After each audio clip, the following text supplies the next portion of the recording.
Laxmikant line by line. नमस्कार दोस्तों, welcome to Laxmikant line by line series.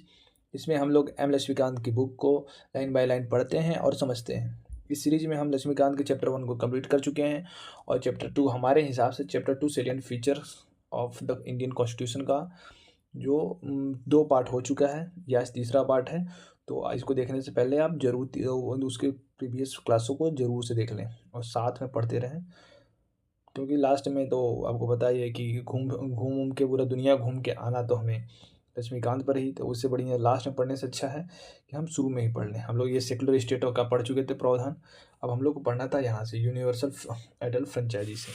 तो आप अपनी किताब को खोल लीजिए, अपने सामने पेन ले लीजिए और पेंसिल ले लीजिए, और जो भी अंडरलाइन करने लायक लगे उसे जरूर से अंडरलाइन कर लीजिएगा, ठीक है।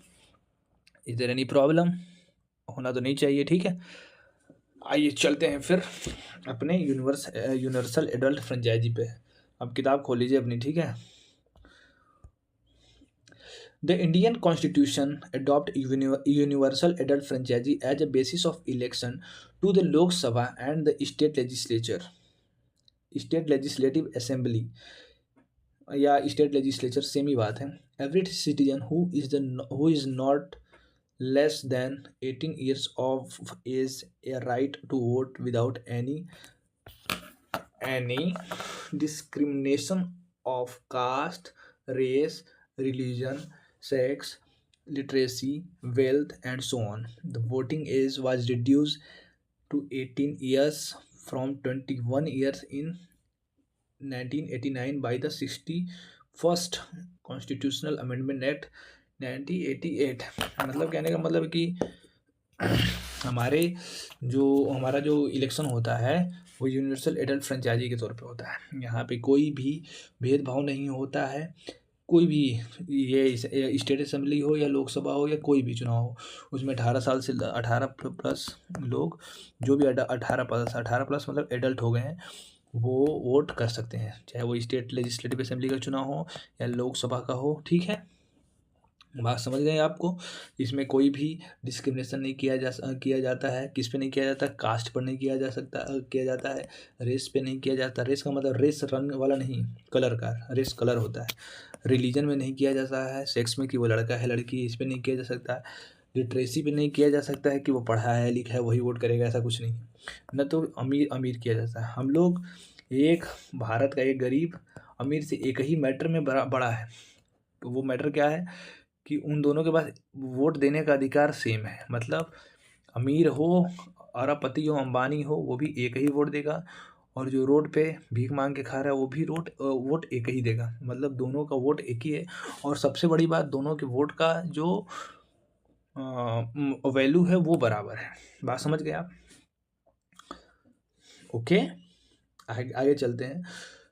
और हाँ, इसमें जो पहले जो एडल्ट फ्रेंचाइजी का जो एज हुआ करता था वो 21 साल हुआ करता था, ठीक है। फिर आया 61वां संविधान संशोधन 1988। तो ये 21 साल से घटा के कितना कर दिया गया भैया? 18 साल कर दिया गया, ठीक है। 18 साल कर दिया गया। इसको याद कैसे रखेंगे बताइए? याद कैसे रखेंगे? 18 में 3 जोड़ेंगे तो 21 आएगा, ठीक है। और 3 में 2 का गुणा कर देंगे तो 6 हो जाएगा। मतलब मान लीजिए 6वां, ठीक है। 18 इस कर दिया गया तो इसके 8 8 2 2 आ गया, ठीक है। 8 8 18 मान लेंगे। 8 8 16 होता है, लेकिन 18 मान लेंगे क्योंकि इसके लास्ट में भी 8 है तो इसके लास्ट में भी 8 है। तो हम इसको ऐसे जोड़ के इसको याद कर लेंगे, ठीक है। तो ये हो जाएगा हमारा 18 साल था पहले। पहले हमारा क्या था? 21 साल। इसके बाद 18 कर दिया गया, 1988 हुआ। 1888, ठीक है। 61वां संविधान संशोधन। अब इसका सिग्निफिकेंस क्या हुआ आगे पढ़ेंगे। The introduction of universal adult franchise by the constitution makers was a bold experiment and highly remarkable in view of the vast size of country, its huge population, high poverty, social inequality, and overwhelming literacy. Universal adult franchisee makes democracy broad based, enhance and self-respect and prestige of common people, uphold the principle of equality, enable minority to protect their interest, and open up new hopes and vistas for weaker section। मतलब जो भी है हमारा जो democracy था वो बहुत बड़ा ब्रॉड डेमोक्रेसी था, मतलब इतना बड़ा तो अब दुनिया में है ही नहीं। डेमोक्रेसी के नाम पे we are one of the largest democracy in the world, और ऊपर से इक्वालिटी हमारे पास था, और जो वीकर सेक्शन का उनको एम्पावरमेंट किया गया, ठीक है। अब इसमें एक यूपीएससी ट्रैप डाल सकता है कि जो एज एज जो रिड्यूस किया गया था, एज जो 21 से 18 साल किया गया था, वो 44वां संविधान संशोधन 1976 के द्वारा किया गया था, लेकिन नहीं, ये नहीं, ये 61 कॉन्स्टिट्यूशनल अमेंडमेंट एक्ट 1988 के थ्रू किया गया था। इसे क्या किया गया था, 21 साल से घटा के 18 साल कर दिया गया था। ओके, अब हम आते हैं नेक्स्ट में सिंगल सिटीजनशिप। नॉर्मली सबको बात पता है कि हमारे देश में सिंगल सिटीजनशिप है भाई साहब, हम अमेरिका की तरह नहीं, हमारे पास सिंगल सिटीजनशिप है। तो the India single citizen, the Indian Constitution is federal and envisages a dual polity, center and state. It provides for only one citizenship, that is the Indian citizenship. In country like USA, on other hand, each person is not only a citizen of USA but also a citizen of particular state to which he belongs. Thus, he owes allegiance to both and enjoy dual set of right, one conferred by national government and another by state government. मतलब हमारे देश में क्या है, हमारे India में क्या है, हम चाहे कुछ भी कर लें, हमारे स्टेट में जो है क्या था, हाँ, हमारे इंडिया जो हमारे देश में एक एक सिटीजनशिप है, वो है इंडियन सिटीजनशिप। हम कहीं भी जाने जाएंगे, कहीं भी दुनिया में हम जाने जाएंगे कि हम एक भारतीय नागरिक हैं, इंडियन सिटीजन है। ये नहीं कि हम उत्तर प्रदेश के सिटीजन हैं, बिहार के हैं, नहीं, हम हमारे पास हमारा एक ही पहचान है बाहर में, हम वी आर इंडियन सिटीजन, ठीक है। लेकिन यूएस में क्या है, यूएस में क्या होता है कि वहाँ डुअल सिटीजनशिप चलता है। वहाँ पहले तो आप यूएस के सिटीजन हो, इसके बाद वहाँ जो भी स्टेट में रहते हो, मान लो हवाई में रह रहे हो या न्यूयॉर्क में रह रहे हो या कोई भी स्टेट में रह रहे हो, तो या डीसी में रह रहे हो, तो वहाँ से उसका अलग से सिटीजनशिप मिलता है। वहाँ मतलब 2 सिटीजनशिप होते हैं, और वहाँ पे 2 राइट्स मिलते हैं, एक स्टेट के द्वारा मिलता है, एक नेशनल गवर्नमेंट जो होती है, सरकार होती है, उससे मिलता है। In India all citizen irrespective of the state in which they are born or reside enjoy the same political and civil right of citizenship all over the country and no discrimination is made between them. मतलब India में लोग जहाँ पैदा हुए वहाँ पर भी और जहाँ पैदा नहीं हुए वहाँ पे भी सारे जगहों उनके सिविल राइट जो होते हैं वो बराबर ही होते हैं, उनमें डिस्क्रिमिनेशन नहीं होता है। Despite the constitutional provision for a single citizenship and uniform right for all the people, India has witnessed the communal riots, class conflict, caste war, linguistic clashes, ethnic dispute. This means that is cherished goal of the constitutional maker to build a united and integrated Indian nation has not been fully realized. मतलब ये एक तरह से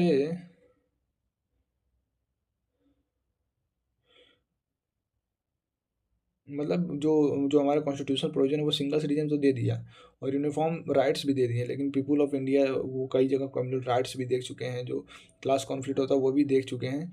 इस तरह से देखा जाता है कि मतलब ये जो हमारे लॉ मेकर थे, इसका यूनाइटेड का इंटीग्रेटेड का नोशन नॉट फुली मतलब जो बनाया है वो फुली तरह से मतलब एक तरह से रियलाइज़ नहीं कर पाया गया, ठीक है। लेकिन सिंगल सिटीजनशिप बनाने का जो हमारा मेन मोटिव था वो था कि नेशनल यूनिटी एंड इंटीग्रेशन, मतलब हमारा यूनिटी बना रहे, हमारा देश टूटे ना, ठीक है। नहीं तो कितने देश के लोग टूट के अलग हो गए, ठीक है। अब देखेंगे हम अगला इंडिपेंडेंट कॉन्स्टिट्यूशनल बॉडी, ठीक है। The Indian constitution not only provide for the legislative, executive and judicial organ of the government, central and state, but also establish certain independent bodies.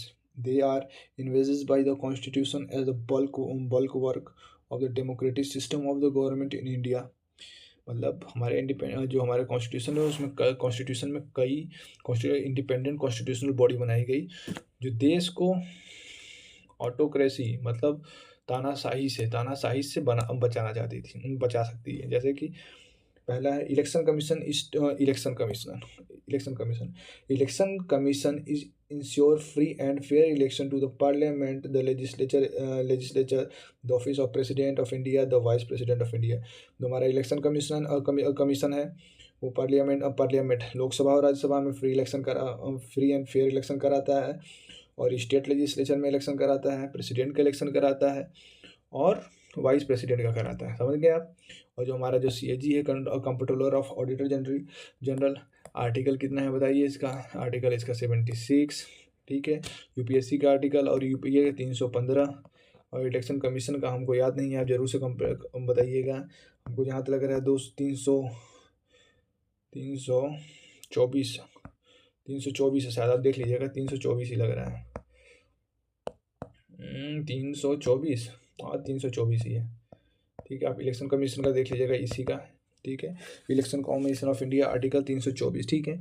State and ये हो गया, ठीक है। कंप्ट्रोलर ऑडिटर जनरल का काम का होता है CAG of India to audit the accounts of the state and central government. He act as the guardian of public purse and the comment of the legality of property of the government expenditure। मतलब वो होता है एक public के पैसों का guardian होता है, ठीक है, पब्लिक पर्स का। वही देख रेख करता है कि गवर्नमेंट का कहाँ पे खर्चा कर रही है, कहाँ पे गलत खर्चा करी, कहाँ पे सही कर, पूरा ऑडिट करने का काम क्या का ही है, ठीक है। UPSC union public service commission, जिसमें हम लोग सभी लोग जाना चाहते हैं। To conduct examination for the recruit the all India services, higher central services and advise president and disciplinary matter, okay।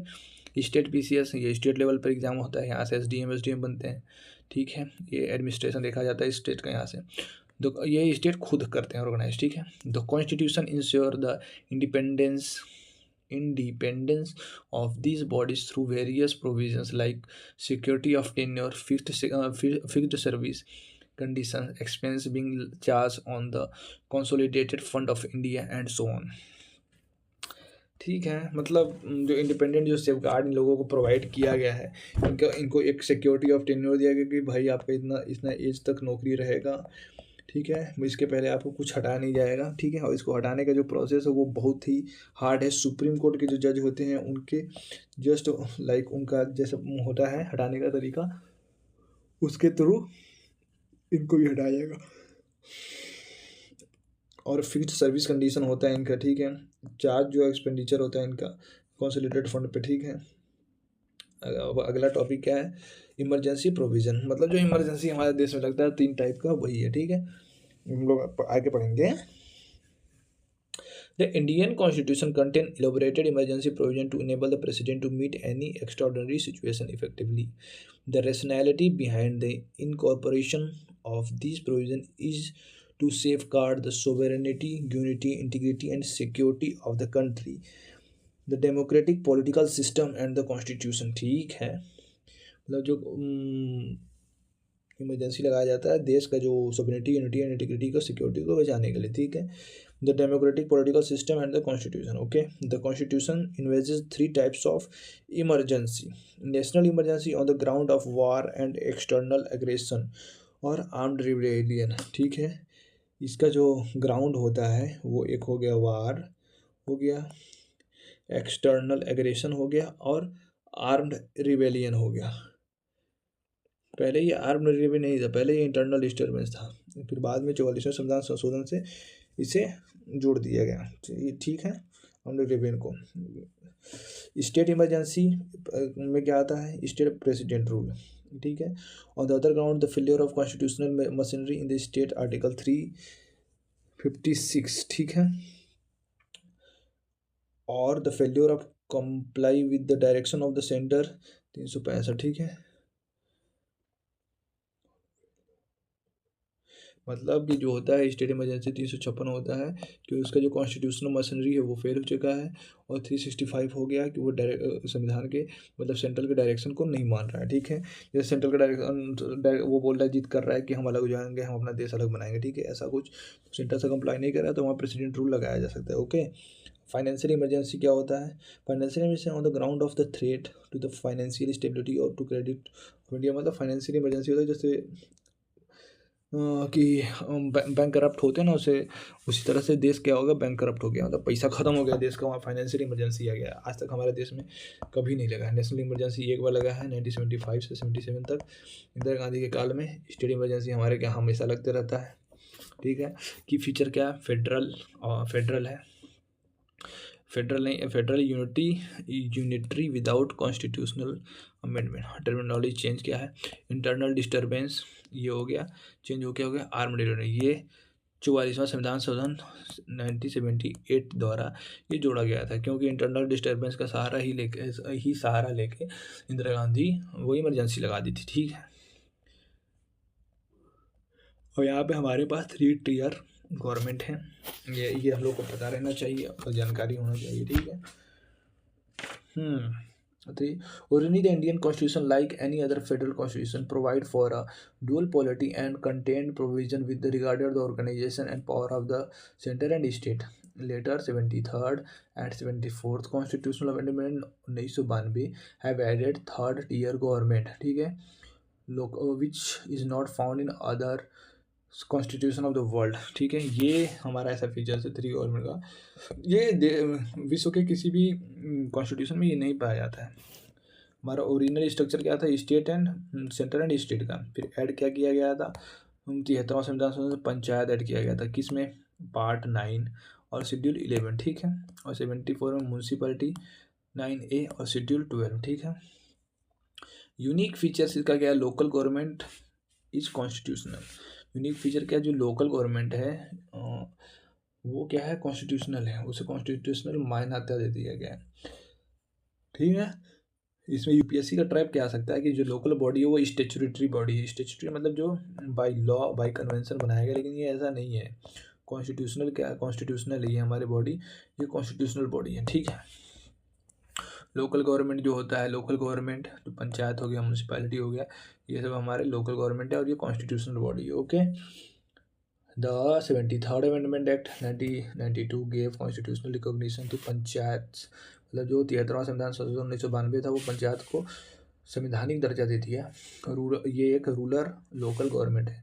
मतलब लोकल गवर्नमेंट समझ रहे हैं ना आप, by adding a new part, मतलब नया पार्ट जोड़ा गया है 9th। Add a new schedule 11 में जोड़ा गया और पार्ट 9 में or to the constitution. Similarly, the 74th Amendment Act 1992 gave constitutional recognition to municipality urban local board governance by adding a new part 9th A and a new schedule 12। मतलब 74वां संविधान संशोधन उसी साल हुआ 1992 में। वो म्यूनसिपालिटी को कॉन्स्टिट्यूशनल दर्जा दे दिया कि वो संवैधानिक दर्जा है, और म्यूनसिपालिटी ही अर्बन लोकल गवर्नमेंट मतलब शहरी लोकल गवर्नमेंट है।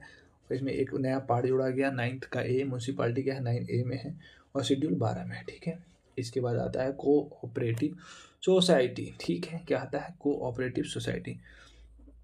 आगे देखेंगे the 97th constitutional amendment act 2011, मतलब 2011 में हुआ है ये, बहुत अभी हम लोग की जानकारी में हुआ है। gave a constitutional status and protection to the cooperative society. In this context, it made the following 3 changes in the constitution। ठीक है, क्या चेंज किया भैया, it made the right to form cooperative society is a fundamental right। मतलब fundamental right को वो जो right to form cooperative society था उसे फंडामेंटल राइट बना दिया गया। ठीक है, अब कोऑपरेटिव सोसाइटी सहकारी समिति बनाने का आपका अधिकार फंडामेंटल राइट है। और ये बात it include new directive principle 43 का बी जोड़ा गया, जिसमें कोऑपरेटिव सोसाइटी को ऐड कर दिया गया। ठीक है, it include a new DPSP on promotion of cooperative, मतलब कि इसका प्रमोशन स्टेट गवर्नमेंट करेगी। ठीक है, और इसके लिए पार्ट 9th का बी ऐड किया गया। 9th का बी मतलब देखा जाए 9th में क्या जोड़ा गया था भैया, पंचायत। 9th का ए क्या था, 9th का ए म्यूनसिपैलिटी, और अब आ गया 9th का बी आ गया। ठीक है, ये क्या, कोऑपरेटिव सोसाइटी। ठीक है, legislature power, parliament, multi state cooperation, cooperative societies. ठीक, स्टेट में, और स्टेट क्या है, अदर कोऑपरेटिव सोसाइटी। ठीक है, अब हम आते हैं इसको, हाँ इसमें कुछ और देखेंगे हम लोग, इसमें कौन कहाँ से कहाँ तक है। जैसे कि जो ये कोऑपरेटिव सोसाइटी है, कोऑपरेटिव सोसाइटी, इसका आर्टिकल है 243 ZH2, 243 ZT। ठीक है, बहुत ज़्यादा है ना, बहुत लंबा चौड़ा है। द न्यू पार्ट 9 भी contain various provision to ensure the cooperative society in the country function in a democratic, professional, autonomous and economical sound manners. It empower the parliament in respect of multi-state cooperative society and the state legislature in the respect other cooperative society to make the appropriate law. Okay, अब इसमें हम लोग ये criticism हम लोग पहले भी पढ़ चुके हैं, ठीक है, कि हमारा जो देश है वो जो हमारा देश का कॉन्स्टिट्यूशन है वो बोरोड है, लेकिन ऐसा तो बोरोड है नहीं है, आपको पता है, ठीक है। ये पहले भी पढ़ चुके हैं, ये दोबारा पढ़ने का कोई ज़रूरत नहीं है, इसमें कुछ इंपॉर्टेंट है नहीं। बैक ऑफ बोरोइंग है, हॉच पॉच कॉन्स्टिट्यूशन है, पैच वर्क है, ये सब ऐसा कुछ नहीं है। इसको बोला है कार्बन ऑफ 1935, क्योंकि मेजर प्रोविज़न है यहीं से उठा लिया गया था, इसलिए इसको बोला जा रहा है कि कॉपी है। अन इंडिया है, ये इंडियन इंडिया है, ये इंडिया का नहीं है, ये बाहर विदेशों से लिया गया, इसलिए ये इंडिया का नहीं है, एंटी इंडिया है, ठीक है, गांधीयन के प्रिंसिपल के खिलाफ है, ठीक है, ऐसा माना जाता है। जैसे इसमें एक नया चीज़ आया है कि एंटी इंडिया का मतलब क्या हो गया। एंटी इंडिया, ये हम लोग पॉइंट ये देखेंगे, क्योंकि ये बाकी ये दोनों तो हम लोग पढ़ चुके हैं, ठीक है, ये दोनों पहले पढ़ चुके हैं हम लोग। ऑन इंडिया और एंटी इंडिया का देखेंगे क्या है। According to the critics the Indian constitution is un-Indian or anti-Indian because it does not reflect the political tradition and the spirit of India. They said the foreign nature of the constitution makes unsuitable to the Indian situation or unworkable in India. मतलब जो कहने का मतलब क्या था, इसका विदेशी जो होता था, तो फॉरेन नेचर इसका था कॉन्स्टिट्यूशन का, ये इंडियन के लिए सूटेबल नहीं था और ये वर्केबल इंडियन के ऊपर वर्केबल नहीं था। इन द कंटेस्ट के Hanumanthaiya member of constituent assembly comment we wanted the music of veena और sitar but here we have music of English band that was because our constitution maker were educated that way. Similar, Loknath Mishra, another member of Constituent Assembly, criticized the constitution as a slavish imitation of the West, much more a slavish surrender to the West. Further, Lakshmi Narayan, मतलब इन लोगों ने बहुत सारा बुराई किया, भैया ये an Indian है और ये अन गांधीयन है। अन गांधीयन कैसे है? According to the critics, the Indian situation is un-Gandhian because it does not contain the philosophy and ideal of Mahatma Gandhi. मतलब the critics want to say that the principle of the constitution is un-Gandhian because वो गांधी के principal philosophy को और idea को follow नहीं करता था। इसमें भी बहुत लोगों ने किया था, कमेंट किया था, जैसे कि उन्होंने था, इसमें भी गया था। That is exactly the kind of constituent Mahatma Gandhi did not want and did not invest. T. Prakashan, another constituent member, ठीक है, attributed the lapse of Ambedkar and non-participating in the Gandhian movement and antagonism towards the Gandhian ideas, ठीक है, मतलब सबका अलग अलग विचार था भाई। अब एक परिवार में 50 लोग रहेंगे तो 50 लोगों का एडवाइस तो अलग था, और ये तो बहुत बड़ा मैटर था। एलिफेंटिक इन साइज, मतलब हमारा संविधान बहुत बड़ा है, और क्यों है, क्योंकि पता है ये इसमें बहुत सारे प्रावधान है, उसको एलोबरेट करके लिखा गया है। और जो पैराडाइज ऑफ लॉयर है, ये भी आपको पता है कि ये पैराडाइज ऑफ लॉयर ये है, ठीक है, कि इसमें जो बहुत ज़्यादा, जैसे कि वकीलों के इसमें बहुत ज़्यादा फ़ायदा है। जितने भी वर्ड हैं वो लॉयर द्वारा बहुत कॉम्प्लिकेटेड, कॉम्प्लेक्स और कॉम्प्रिहेंसिव तरीके से लिखा गया है, ठीक है। अब इस सबके डिफेंस में अम्बेडकर जी गए थे। बोरोइंग का मतलब ये नहीं है कि बोरोइंग किया गया प्लेगरेमेज की तरह नहीं है, मतलब जो बोरो किया गया वो इंडियन कॉन्स्टिट्यूशन में किया गया, वो जो भारत के देश के लोगों के लिए सही है वही बोरो किया गया। Administrative detail borrowed not idea, मतलब जो वहाँ शासन करने का, देश पे शासन करने का जो तरीका है, डिटेल है, वो लिया गया था, ना कि वहाँ का आइडिया, ठीक है। आइडियल्स तो अपने ही हैं, लेकिन जो शासन करने का तरीका है वो यहाँ से लिया गया, ठीक है। अब हम चलते हैं, ये हमारा ये चैप्टर हो गया ख़त्म, ठीक है। आप इसको ज़रूर से रिवीजन कीजिएगा। इसका हम अब एक रिवीजन क्लास लेके आएंगे, 15 मिनट में पूरा क्लास रिवीजन करा देंगे। आप इसके लिए तैयार रहिएगा कल, ठीक है। मिलते हैं कल। जय हिंद।